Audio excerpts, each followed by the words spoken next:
Hi, welcome to another edition of This Issue. My guest this time is Kyle Bailey, campaign manager for the ranked choice voting referendum question, which is on the November 8th ballot. Welcome to the show, Kyle. Thanks for having me here. Great to have you with us. Why don't you tell us first about yourself a bit, where you live, and how you got into this particular issue? Sure. Well, thanks again for having me on. I live in Gorham, outside of Portland. I've lived in that community for about 6 years. I currently serve on the school committee. And I spent about a decade of my life working in the LGBT equality movement, working for same-sex marriage. I worked on Democratic and independent candidate campaigns, some referendum campaigns, things that I cared about. And in Maine, in particular, the last couple of election cycles, I've seen conversations be increasingly about vote splitting, strategic voting, voters worried about wasting their vote or feeling like their vote is wasted, worried about voting strategically so their least favorite candidate couldn't win, and instead of having campaigns be about the substance and things that really matter and the issues. And that drove me to be a part of the group that decided to put forward a citizen initiative, collect signatures, starting in 2014, and move ranked choice voting to the ballot with question 5. How many signatures did you have to get? We needed 61,123 valid signatures. We got about 40,000 on Election Day alone in November of 2014. And so you qualified, and it's on the ballot for It is. November 8th. Yep.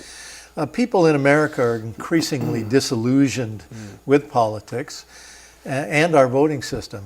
Just the recent Democratic primaries, for example, between Sanders and Clinton, revealed voter suppression in New York City and Arizona and California and other states. It's clear to me that the public is really losing faith in our system of politics and the voting system. And I think it's fairly accurate to say that that more eligible voters in recent elections have not voted than those that have. And so we're really in a kind of a bind in America. So I'm interested in this ranked choice voting because, as you earlier alluded to, it might help us move beyond some of these difficulties that we're currently having. So let's then get into the details of RCV, or ranked choice voting. So what is it, and why do you think it's important for people to consider voting in favor, pulling the lever in favor of using this system in our elections? Well, I brought some charts with me today. I can show you exactly how it works, and for those who are at home. Let's tackle the challenge first. So in 9 of the last 11 elections for Maine's governor, the candidate who won received less than 50% of the votes. In 5 of those races, the candidate was elected with less than 40% of the votes. So over 60% of voters were voting for someone else. And as I just mentioned, these campaigns were increasingly defined by vote splitting, strategic voting, candidates winning without a majority, and increased negativity, because when you can win with just your base, the incentive is to turn them out, energize them, and beat up your opponent. So we've seen that increasing negativity.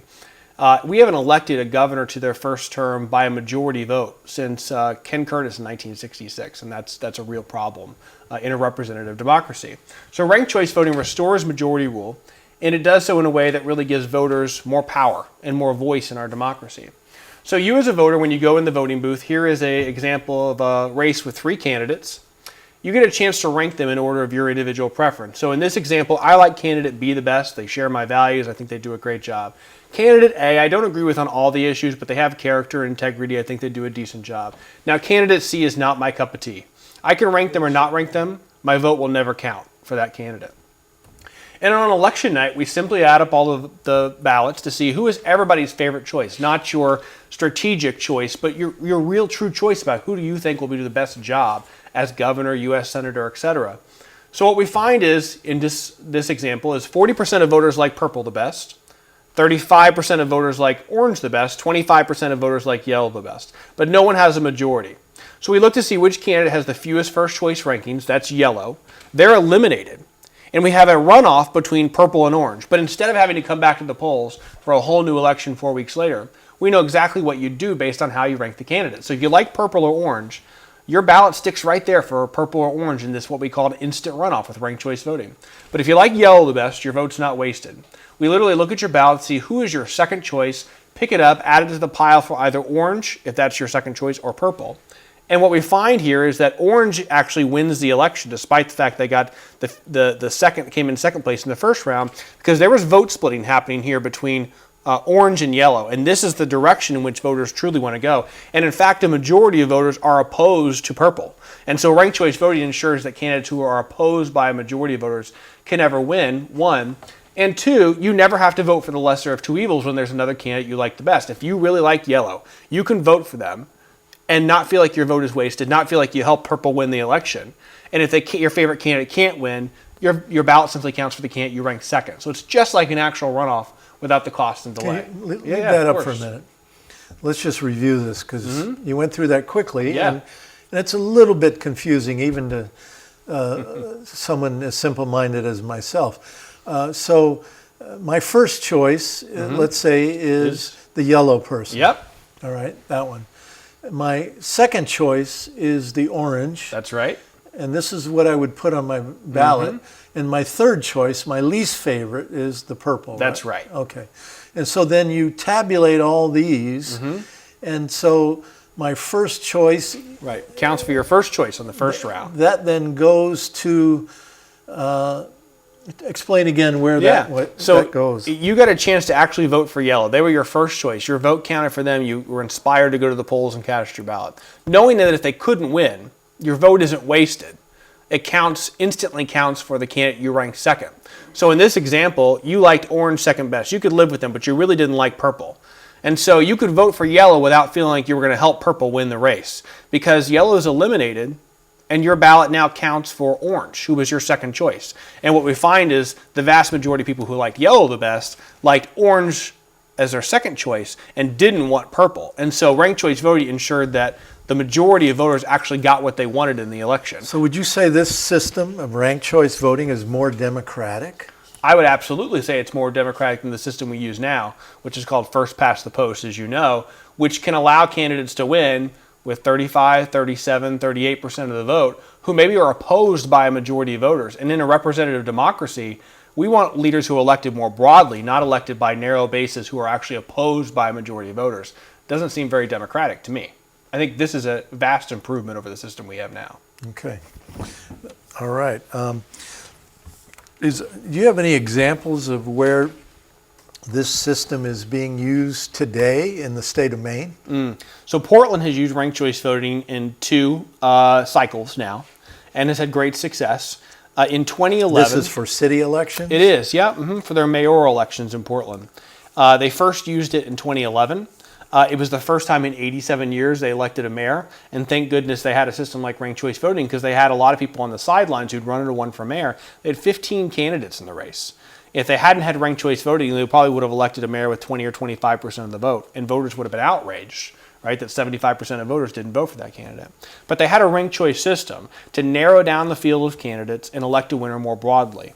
Michael Brennan was in the first round, 26% of the vote. He ended up staying in first round throughout the rounds of tabulation and won with 56% of the vote. So you could actually see that the candidates who came in, maybe 15th, 14th, 13th, 12th pace, as they were dropping off, their voters said, yeah, I think Mike Brennan would do a decent job. Maybe he was my first choice. He was my second choice. Yeah. And what you saw is that he was in that race the consensus candidate. It was used again in the last mayoral election, 2015. And Ethan Stremling actually got an outright majority, so there was no need to have an instant runoff, which is what happens with most of the time, even with a ranked ballot, is someone will get a majority outright, and you don't need the instant runoff process. But it's there in case you do need it to elect a winner more broadly. You used a word that I think is key here, and it's consensus. That ranked choice voting appears to help really find a consensus candidate amongst the voters. Okay, he might not be my first choice, but she is my second choice, and so this way we really take in all the voters' consideration. That's right, and that's really why your voice matters more with this process. Anywhere else in Maine, this is now being used? So it's just used in Portland right now. There are about a dozen municipalities across the United States, some with populations comparable to Maine, that use this system. Then there are 5 southern states that have actual runoffs that use ranked ballots for overseas voters to enfranchise them in their process. And North Carolina was actually the first state to use ranked choice voting in a statewide election. So we wouldn't be the first, to use it. Statewide would be the first to use it as broadly as we proposed. Are there similar kind of campaigns going on in other states to bring ranked choice voting to the voters? There's no referendums right now. There are other states where ranked choice voting legislation is before those states' legislatures, as it has been in Maine on several occasions. But we are the only statewide referendum this year. There's been a couple of attempts in the past, but we're the one that seems to be gaining the most traction because we have this unique situation in Maine, as I just showed, with 9 of the last 11 gubernatorial elections being won without a majority. Yeah. Would you say that if we had ranked choice voting in the last 2 elections that Paul LePage would not be our governor? Well, it's not up for me to say. We are a nonpartisan campaign that is bringing Republicans, Democrats, Independents, Libertarians, and Greens together. What I can say is that if you look back at past election results, one, it's hard to look at those numbers on election night and say, oh, well, they would have been eliminated and their 12% would have gone here. I think those campaigns would have played out differently. I think when voters would have had the option to really vote their hopes and dreams and aspirations, you may have had some different results in the initial round. Also, this initiative will be applied to the primaries as well as the generals.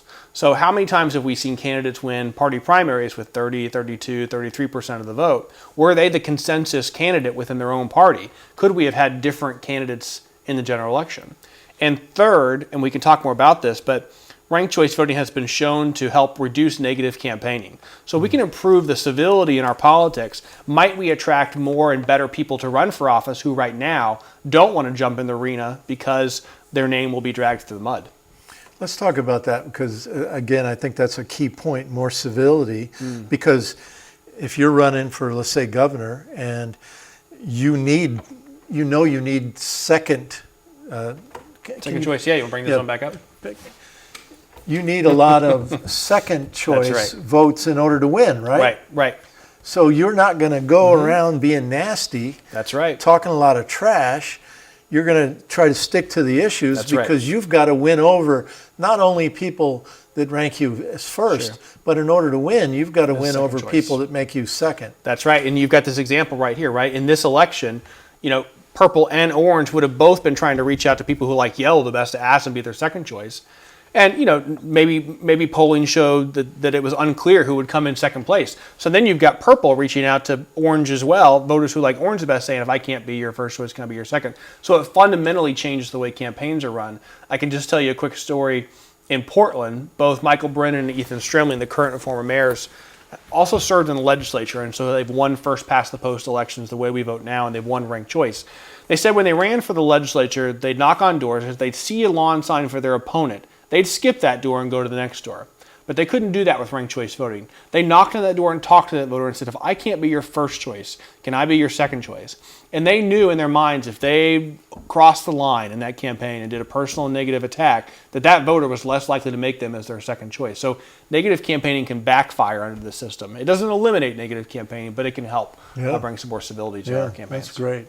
Well, who in Maine is supporting this campaign now for ranked choice voting? We are endorsed by over 450 current and former elected officials across the state, a lot of local elected officials who are frustrated with the polarization and gridlock in Augusta, a lot of faith leaders who've come out and supported this for the reason we just talked about, the chance to improve our civility, a lot of political science professors, educators who've looked at this initiative, a lot of social studies teachers who think it's a little D democratic reform. And organizations like the Nonpartisan League of Women Voters, who really started this movement that birthed this referendum going back to 2008. And then organizations like the MSEA, SEIU, Maine People's Alliance, Maine Small Business Coalition, and the list goes on and on. And it's business and labor. It's Republicans and Democrats. It's third parties and independents. This is really bringing people together because it's not about Democrats, Republicans, Independents, et cetera. It's about improving the process. And that's all something we could all find a way to get behind. Very good. Would this new system apply just for state elections, or would local elections, for mayor or city council, those kind of elections, and would it also apply in national elections? Great question. So this initiative would apply to the 5 races administered by the Secretary of State's office. So that's the United States Senate, U.S. House of Representatives, Congress, governor, state Senate, and state House in general elections, and as I mentioned before, in primary elections. So those are the races impacted by this ballot measure.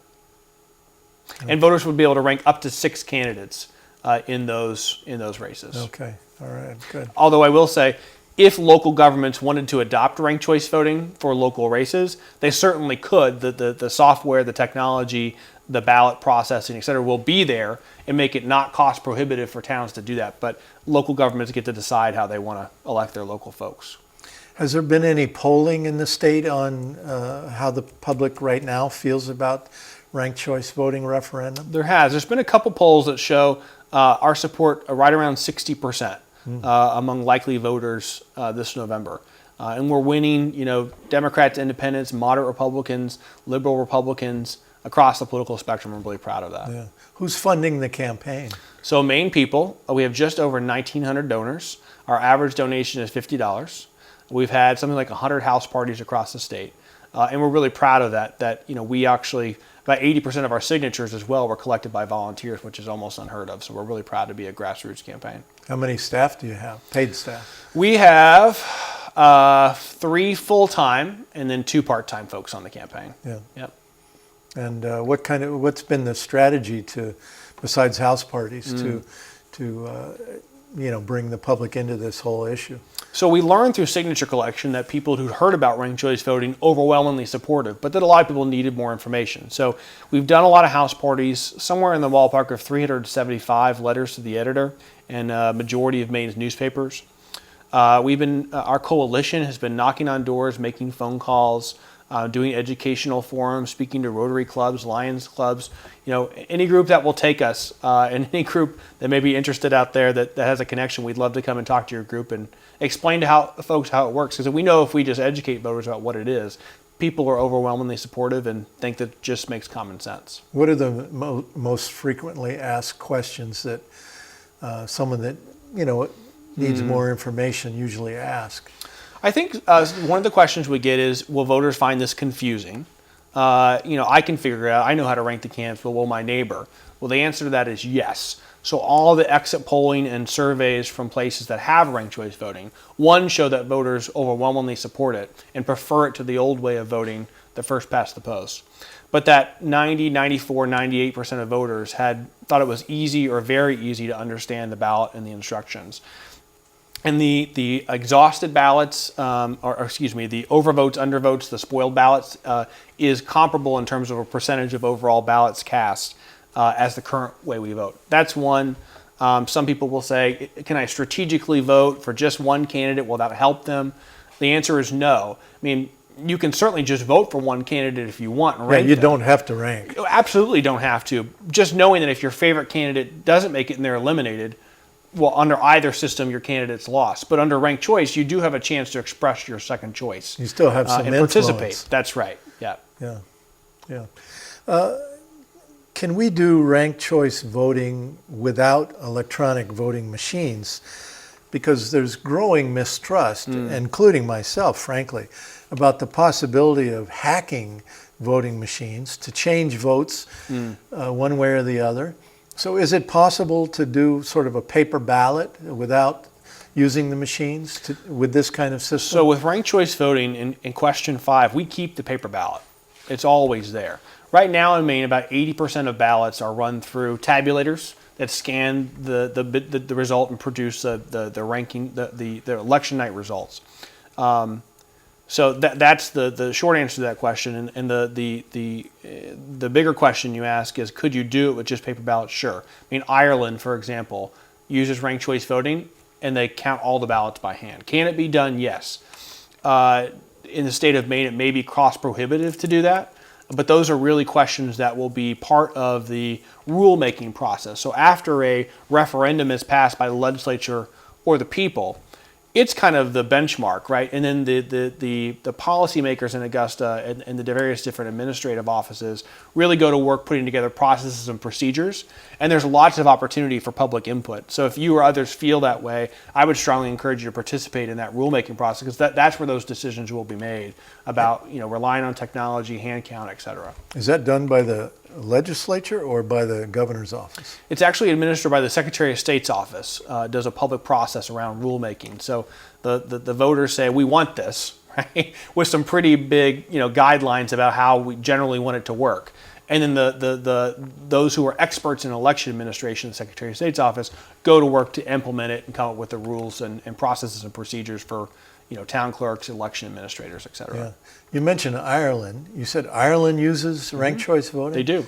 What other countries does as well? Oh, I think there's 6 countries around the world that use it to elect their president. Australia has used ranked choice voting to elect its lower house of parliament for about 100 years.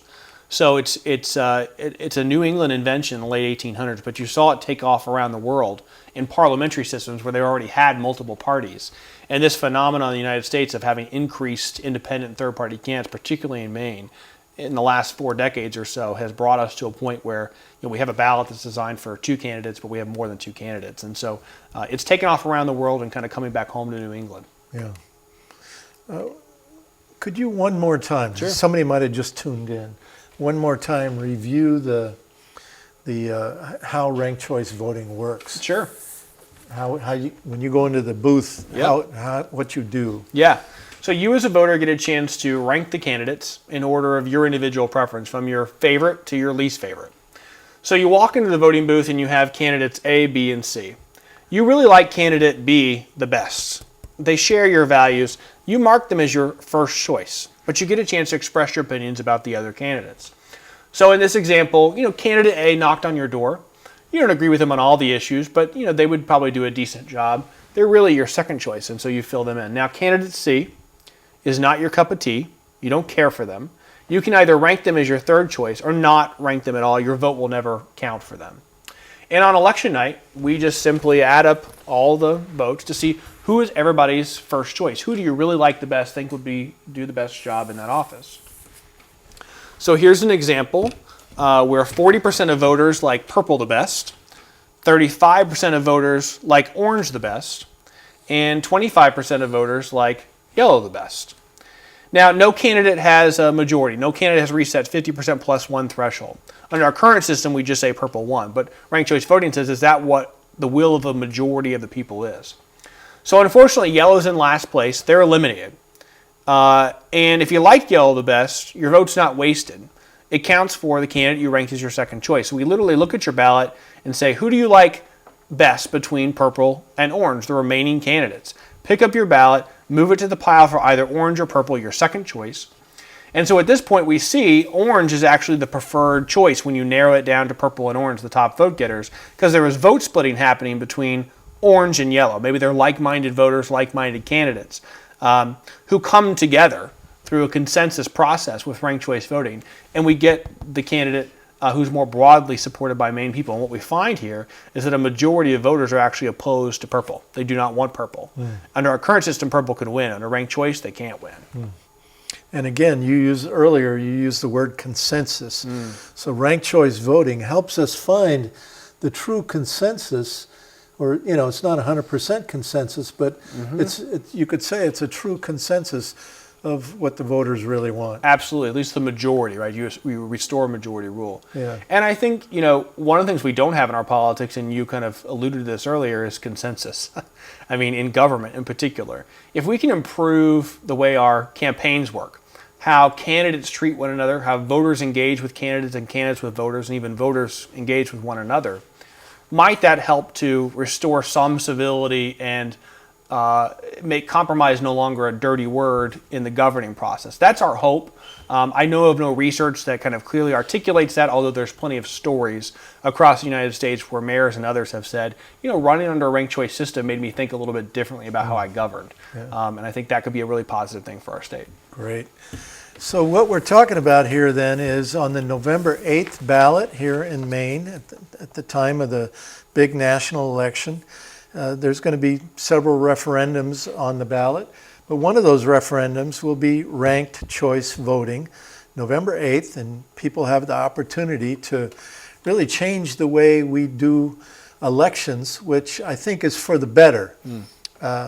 We all, or many of us, feel disillusioned about politics these days, so I think this is an opportunity for us to kind of rein it in a little bit and have a better feel about it all.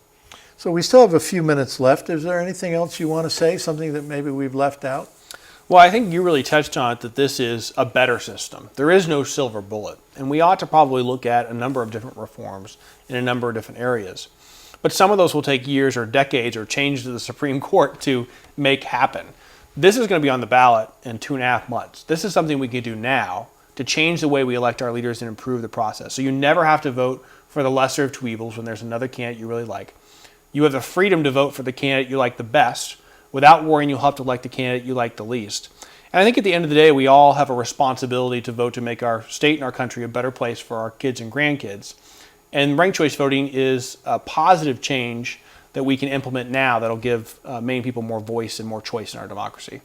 So even if you're not happy, for example, with the Republican and Democratic candidates, and daily I hear people saying, I'm not going to vote for either one of them, I'm just not going to vote. Well, here's a reason to go to the polls on November 8th, because here's something positive to vote for, right? Absolutely. And I think you could have had, you would have had a situation that would have allowed for more choice and a truer preference of voters. So maybe Bernie could have run as an independent. Maybe Trump could have run on the Trump party and Republicans would have. So voters would have had more nuanced choices between the candidates, and how they would have had to engage with one another would probably have been different in order to build a majority coalition and win. And I think we'd be better off for it. Yeah, that's right. So what's your, between now and November 8th, what's your primary campaign strategy? So we're continuing to do house parties. Our coalition is talking with voters one-on-one about the issue, what it is, showing them what the ballot looks like. Lots of presentations. We have 19 ranked choice beer elections at craft breweries across the state, which we're really excited about. People can come and sample beers and rank them in order of their preference. Just to get them used to doing Absolutely, and just kind of see how it works. And it's a fun, non-political way. So you can check those out at rcvmaine.com/beer election for more information about those. And we're just trying to touch more voters. Certainly we'll be up on the airwaves with some ads to kind of explain this process to voters so they can make an informed decision. Okay. Well, thank you very much, Kyle. Appreciate you coming on Appreciate the show. it. Yeah. Good luck on November 8th. I'm going to be voting in favor of ranked choice voting on the ballot, and I hope you'll give it strong consideration as well. Well, thank you for watching another edition of This Issue. Until next time, good luck to you all, and please get organized.